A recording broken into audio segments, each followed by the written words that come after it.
Kita akan bahas ini bersama analis sepak bola Iksan Mahar. Bung Iksan dengan Tifal di sini, apa kabar, Bung? Halo Tifal, selamat sore, baik juga. Terima kasih sudah bergabung bersama kami. Ditegaskan bahwa STY hanya masa lalu sehingga tidak akan diajak lagi untuk jadi pelatih timnas Indonesia. Terlepas bahwa masih ada tuntutan publik di sini, Anda membacanya ini arahnya karena apa?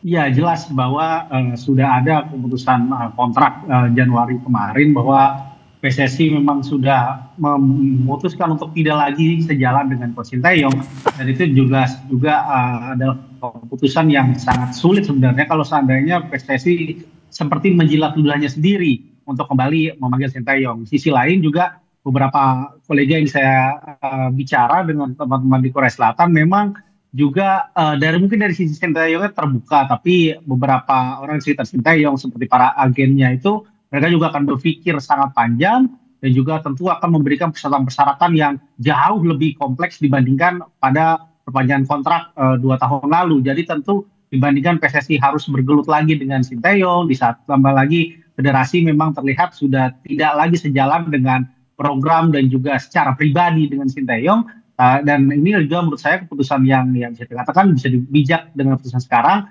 Bagaimana kita sudah harusnya lebih move on, tidak lagi kesin, tidak lagi mikirin Patrick Kluivert. Sekarang saatnya PSSI maju ke depan, mereset ulang tim nasional karena ada 2 ajang besar yang menanti kita dalam setahun ke depan. Ada Piala Asia 2027 plus juga ada kualifikasi Piala Dunia 2030. Tapi di sisi lain di momen yang sama ET mengisyaratkan sulit nih mencari pelatih yang bisa bersedia melatih timnas. Termasuk salah satunya adalah masalah cyber, terutama perang statement di media sosial, arahnya bahkan ada yang menuju ke perundungan. Menurut Anda memang sesulit itu terutama karena ada faktor dari serangan dari media sosial ini yang membuat kita sulit mencari pengganti Kluivert ini?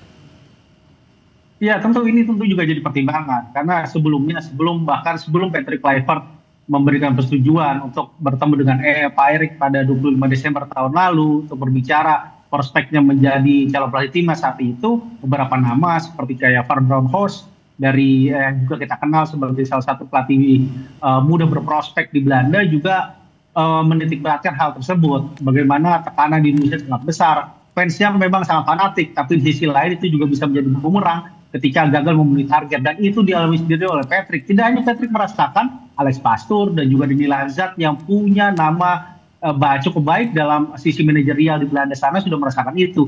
Jadi tentu ini akan sangat banyak kompleks. Jadi tidak heran jika nanti Pak Erik bersama Alex Zwier sebagai direktur teknik mencoba mengontak pelatih-pelatih dari Eropa. Tentu mereka akan berkonsultasi, bertanya-tanya kepada Patrick Kluivert bagaimana kondisi di Indonesia, bagaimana juga kesan yang mereka dapatkan selama 10 bulan di Indonesia. Itu tentu jadi penilaian, dan itu yang harus bisa dipastikan oleh PSSI, terutama Pak Erik dan Alex Zwier untuk merayu pelatih-pelatih baru seandainya memang mencari pelatih dari Eropa. Tapi dengan masa sekitar 3 minggu lagi kita menghadapi FIFA Matchday, realistis nggak kita bisa mendapatkan pelatih baru 3 minggu? Atau jangan-jangan kita kalau mau realistis ya lepasin aja FIFA Matchday itu?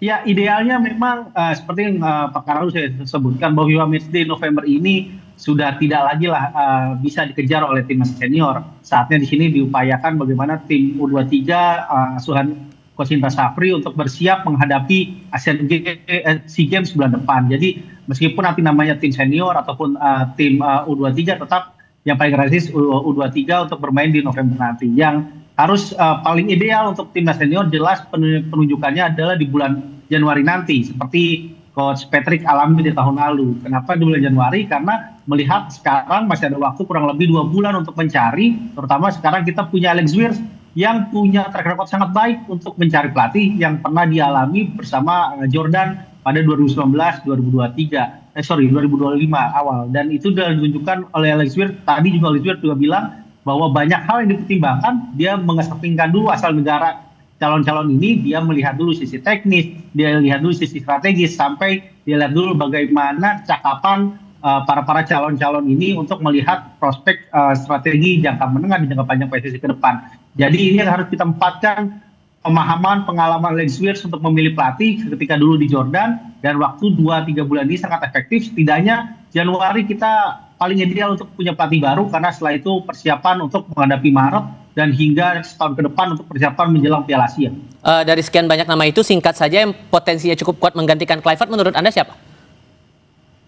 Ini yang cukup sulit. Tapi kalau melihat tadi konferensi pers yang terutama dari statementnya Alex Zuyers, ada beberapa nama yang bisa jadi pertimbangan. Seperti kita tahu ada Jesus Casas dari Irak, dan juga saya melihat ada Felix Sanchez juga dari Spanyol yang pernah melatih timnas Qatar. Begitupun juga ada beberapa pelatih berprospek dari Jepang seperti Go Oiwa. Jelas kalau melihat dari track record Zuyers sebelumnya, dia melihat bahwa akan mencari pelatih yang benar-benar sesuai dengan tim yang akan ditangani nantinya. Baik, Bung Ihsan, terima kasih banyak sudah berdiskusi bersama kami. Selamat malam, Bung.